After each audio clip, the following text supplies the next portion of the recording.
Profit एक ऐसा subject जो हर किसी की डिक्शनरी में होता है और सभी का फेवरेट भी होता है। और कोई भी कंपनी जब प्रॉफिट अर्न करती है तो उस प्रॉफिट के जिस पार्ट को वो अपने शेयर होल्डर्स में डिस्ट्रीब्यूट करती है उसे कहा जाता है डिविडेंड। नमस्कार दोस्तों, मेरा नाम है प्रवीण और आज हम बात करने वाले हैं डिविडेंड और डिविडेंड यील्ड की, और फंडामेंटल एनालिसिस के लिए क्यों इंपॉर्टेंट है उस पर भी आज हम डिस्कशन करने वाले हैं। तो हमारे वीडियो को आप सब्सक्राइब जरूर कर लीजिए ताकि इसी तरीके के और भी इंफॉर्मेटिव वीडियोस आप तक समय पर पहुंचते रहें। चलिए वीडियो को स्टार्ट करते हैं। तो डिविडेंड तो आपको समझ में आया कि डिविडेंड किसी भी कंपनी के होने वाले प्रॉफिट का एक पार्ट होता है जो अपने शेयर होल्डर्स को वो डिस्ट्रीब्यूट करता है। तो कंपनी जो भी प्रॉफिट अर्न करती है उस प्रॉफिट में से क्या कंपनी पूरा पार्ट अपने शेयर होल्डर्स को डिस्ट्रीब्यूट कर देती है? तो जी नहीं, ऐसा नहीं होता। कंपनी जितना भी प्रॉफिट अर्न करती है उस प्रॉफिट पे डिसाइड करती है कि भाई कंपनी का जो प्रॉफिट हुआ है उसका क्या करना है।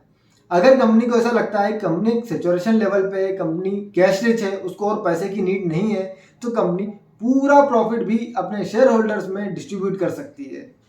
और जो कंपनियां हाई डिविडेंड देती हैं उनके पी रेशोस, पी वैल्यूएशन भी बहुत कम होते हैं। पी रेशो क्या होता है, ईपीएस क्या होता है, फेस वैल्यू क्या होती है, इन सब पे मैं ऑलरेडी वीडियोस बना चुका हूँ। उनकी लिंक भी मैं डिस्क्रिप्शन में दे दूंगा। अगर आपने अभी तक वो वीडियोस नहीं देखे हैं तो प्लीज़ डिस्क्रिप्शन में जाइए, लिंक पे क्लिक कीजिए और उन वीडियोस को भी जरूर देखिएगा। चलिए बात करते हैं कि डिविडेंड क्या होता है। तो डिविडेंड प्रॉफिट का वो पार्ट जो कंपनी अपने शेयर होल्डर्स को डिस्ट्रीब्यूट कर रही है और कंपनी के डायरेक्टर से डिसाइड करेंगे कि कंपनी का जो प्रॉफिट है उसका क्या करना है। कंपनी में री इन्वेस्ट करना है, कंपनी के शेयर होल्डर्स को डिस्ट्रीब्यूट करना है, या फिर 50-50 करना है, या अलग अलग रेशियो में करना है। कुछ पार्ट डिस्ट्रीब्यूट कर देंगे अपने शेयर होल्डर्स में, कुछ पार्ट कंपनी में री इन्वेस्ट कर देगी। ये सब डिपेंड करता है कंपनी के डायरेक्टर्स पे। वो डिसाइड करेंगे कि कंपनी के लिए क्या ज़्यादा अच्छा रहेगा। चलिए अब बात करते हैं कि डिविडेंड किसको मिलता है और कब मिलता है। तो जब भी कोई कंपनी डिविडेंड डिस्ट्रीब्यूशन के लिए अनाउंसमेंट करती है पब्लिकली तो वो बोलती है कि हम इस रिकॉर्ड डेट में डिविडेंड देंगे। तो एक्चुअली में रिकॉर्ड डेट क्या है? तो रिकॉर्ड डेट एक्चुअली में एक ऐसी डेट डिसाइड की जाती है कंपनी की साइड से जिस डेट में कंपनी देखेगी किन किन लोगों के पास, एक लिस्ट आउट की जाती है जनरली कि किन किन लोगों के नाम हमारी कंपनी के शेयर धारकों में है। तो जिन लोगों के नाम उस डेट में उस कंपनी के शेयर धारकों में होंगे उन लोगों को डिविडेंड्स डिलीवर होते हैं। अब होती है ex dividend date. Ex dividend date क्या होता है? मींस एक्स डिविडेंड डेट के पहले आपने शेयर परचेस कर लिया हो तभी आपके पास रिकॉर्ड डेट में शेयर आपके खाते में होगा। एक्चुअली में जब मैं आज अगर शेयर परचेस करता हूं ना तो आज मेरे डीमैट में शेयर आता नहीं है।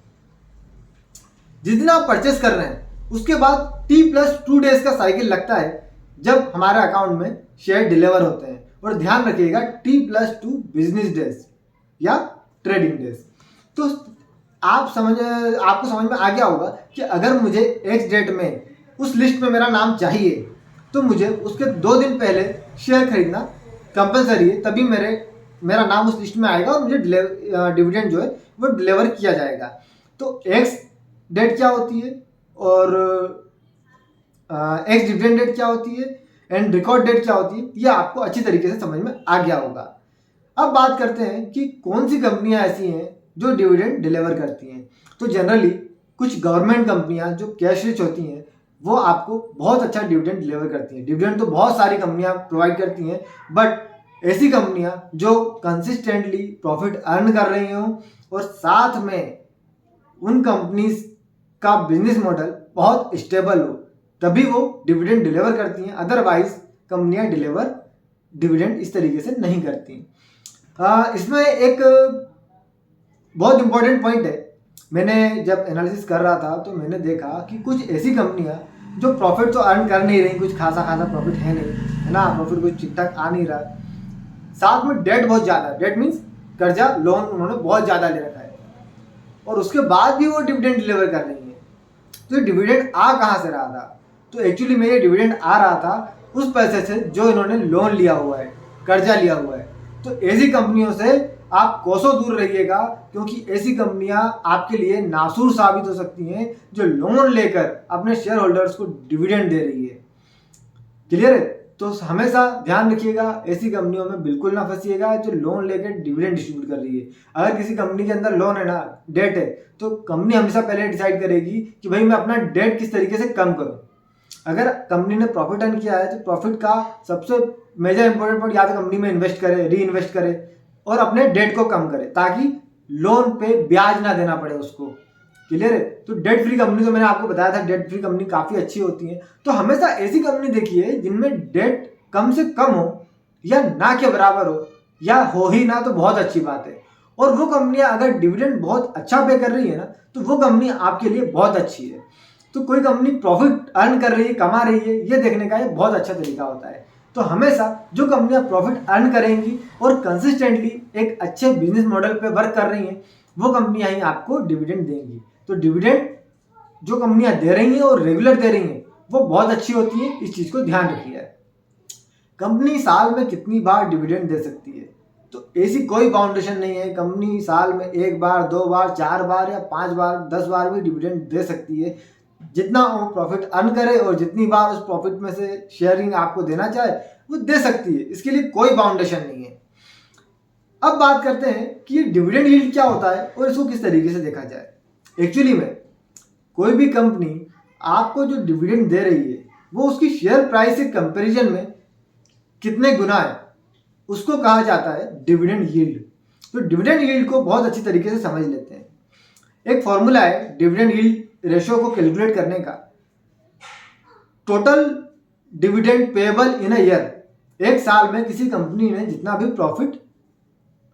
डिविडेंड दिया है ना, प्रॉफिट तो जितना भी अर्न किया होगा व्हाटएवर, जितना भी डिविडेंड वो दे रही है साल भर में पर शेयर, तो उस डिविडेंड को डिवाइड कर देंगे हम शेयर प्राइस से।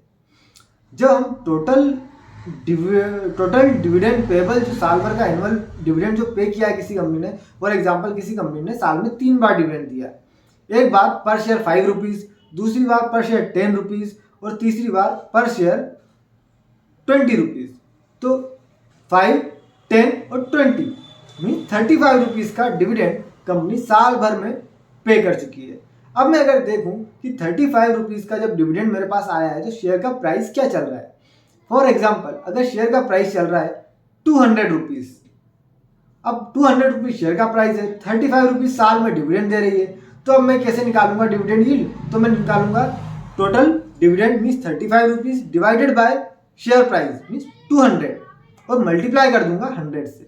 तो जब मैं ऐसा करता हूं तो मैंने देखा कि 35 डिवाइडेड बाय जब मैंने किया 200 तो मेरे पास आया 0.175 और 0.175 को जब मैं मल्टीप्लाई कर देता हूँ 100 से तो मेरे पास आया 17.5 मीन्स मेरा डिविडेंड यील्ड हो गया 17.5%। तो ये था डिविडेंड यील्ड कैलकुलेट करने का बहुत आसान सा फॉर्मूला। किसी भी कंपनी का डिविडेंड यील्ड जितना ज़्यादा होगा ना उतना अच्छा होगा। तो ये एक्चुअली में शेयर प्राइस के अपोजिट चलता है। अगर शेयर प्राइस डाउन होगा डिविडेंड यील्ड बढ़ जाएगा, डिविडेंड यील्ड बढ़ेगा शेयर प्राइस कम हो जाएगा। एक्चुअली में शेयर प्राइस इसलिए कम होता है क्योंकि कंपनी डिविडेंड दे रही होती है। तो क्या होता है ना, जैसे आज मैं कोई डिविडेंड डिलीवर कर पेइंग कंपनी हूँ, तो डिविडेंड अगर मैंने आपको पे कर दिया तो डिविडेंड पे कर दिया तो मेरा जो एग्जिस्टिंग बिजनेस है ना वो जो अर्न कर रहा है वही कर पाएगा। बट अगर मैं आपको डिविडेंड डिलीवर ना करते हुए उसको कंपनी में री इन्वेस्ट कर दूंगा तो क्या होगा? तो उससे होगा कंपनी आगे ग्रो करेगी, उस ग्रोथ पे जो अर्निंग होगी वो ज़्यादा होगी। तो कंपनी में जो डिविडेंड डिलीवर करती है वो प्राइस भी एडजस्ट हो जाता है, प्लस कंपनी के पास जो कैश पैसा पड़ा हुआ होता है ना, तो एक्चुअली में क्या होता है ना, कंपनी कई बार डिविडेंड डिलीवर नहीं करती या बहुत कम डिविडेंड डिलीवर करती है। उनको ऐसा लगता है कि शेयर होल्डर्स को अगर डिविडेंड डिलीवर कर दिया जाएगा तो वो उसको यूज़ कर लेंगे, वो उनके किसी सेंस में नहीं रह जाएगा। बट अगर उसको कंपनी में री इन्वेस्ट कर दिया जाए तो कंपनी उससे और ग्रो कर सकती है, जिससे इनडायरेक्टली फ़ायदा शेयर होल्डर्स का ही है। उनकी शेयर प्राइस बढ़ेगी, कंपनी की मार्केट वैल्यू बढ़ेगी। दूसरी चीज़, कंपनी अगर एक सैचुरेशन बिजनेस पे है जिसमें आगे कोई ज़्यादा अपॉर्चुनिटीज़ नहीं दिखती, जैसे कॉल इंडिया हो गया है ना, एक सैचुरेशन लेवल का बिजनेस है ना, क्लाइंट्स भी लिमिटेड है, इससे ज़्यादा क्लाइंट्स आ नहीं सकते है ना, बिजनेस भी लिमिटेड है, कॉल माइंस खदाने जो है उनके पास वो भी लिमिटेड है। तो ये कंपनियां क्या होती हैं कि डिविडेंड बहुत ज़्यादा पे करती हैं, बट कई बार क्या सोचती हैं कि अगर हमने शेयर होल्डर्स को डिविडेंड डिलीवर कर दिया तो वो उस डिविडेंड को सही तरीके से यूज़ नहीं कर पाएंगे या इन्वेस्ट नहीं कर पाएंगे। इससे अच्छा है कि हम कंपनी के माध्यम से ही किसी अच्छे इन्वेस्टमेंट प्रोडक्ट में इन्वेस्ट कर दें और उस प्रॉफिट को भी कंपनी की एक असेट माना जाता है। तो इस तरीके से भी कंपनी कई बार डिसीजंस लेती हैं। तो ये भी आपको अच्छी तरीके से समझ में आ गया होगा। इनकेस अगर आपको नहीं आता है तो मैं सेपरेटली इन पर एक और वीडियो बना दूंगा, आप मुझे कमेंट बॉक्स में जरूर लिख दीजिएगा। तो डिविडेंड यील्ड क्या होता है, किस तरीके से कैलकुलेट किया जाता है, वो आपको समझ में आ गया। साथ में डिविडेंड होता क्या है, इसको किस तरीके से आपको चेक करना है, वो भी आपको समझ में आ गया होगा। एक्चुअली में डिविडेंड यील्ड क्या होता है, डिविडेंड कितना कंपनी दे रही है, ये जनरली कंपनी की वेबसाइट्स पे, कंपनी के जो रिपोर्ट्स हैं, एनुअल रिपोर्ट्स हैं, कंपनी प्रेजेंटेशंस हैं, उनमें गिवन होता है। आप उनमें से देख सकते हैं, काफ़ी सारी वेबसाइट्स हैं जिस पे आपको रेडीमेड अवेलेबल हो जाएगा। तो ये होता है डिविडेंड और डिविडेंड यील्ड। अब हम एक और इम्पोर्टेंट पैरामीटर की बात करते हैं जिसका नाम है डिविडेंड पे आउट रेशियो। अब डिविडेंड पे आउट रेशियो क्या होता है? डिविडेंड पे आउट रेशियो वो रेशियो होता है जो डिविडेंड आपको डिलीवर होने वाला है। फॉर एग्जाम्पल, अगर किसी कंपनी ने 100 रुपीज़ का प्रॉफिट अर्न किया, अब उस 100 रुपीज़ में से कंपनी 40 रुपीज़ अपने शेयर होल्डर्स में डिविडेंड के रूप में देना चाह रही है और 60 रुपीज़ को कंपनी अपने पास रखना चाह रही है, तो उसको बोला जाता है dividend pay out ratio. Clear है? तो ये कुछ इंपॉर्टेंट पैरामीटर्स थे जो आपको समझना बहुत ज़रूरी है एक फंडामेंटल एनालिस्ट होने के लिए। आपको ये अच्छी तरीके से समझ में आए तो प्लीज़ वीडियो को लाइक ज़रूर कीजिएगा एंड शेयर करना बिल्कुल ना भूलिएगा। आप और भी इस तरीके इंपॉर्टेंट पैरामीटर्स को समझने के लिए, जानने के लिए हमें कमेंट करते रहें एंड हमारे चैनल को सब्सक्राइब जरूर कर लें ताकि आगे आने वाले इसी तरीके के बहुत ही इंपॉर्टेंट वीडियोस आप तक समय पर पहुंचते रहें। आज के लिए इतना ही, फिर मिलते हैं नेक्स्ट चैप्टर में। Thank you and bye bye.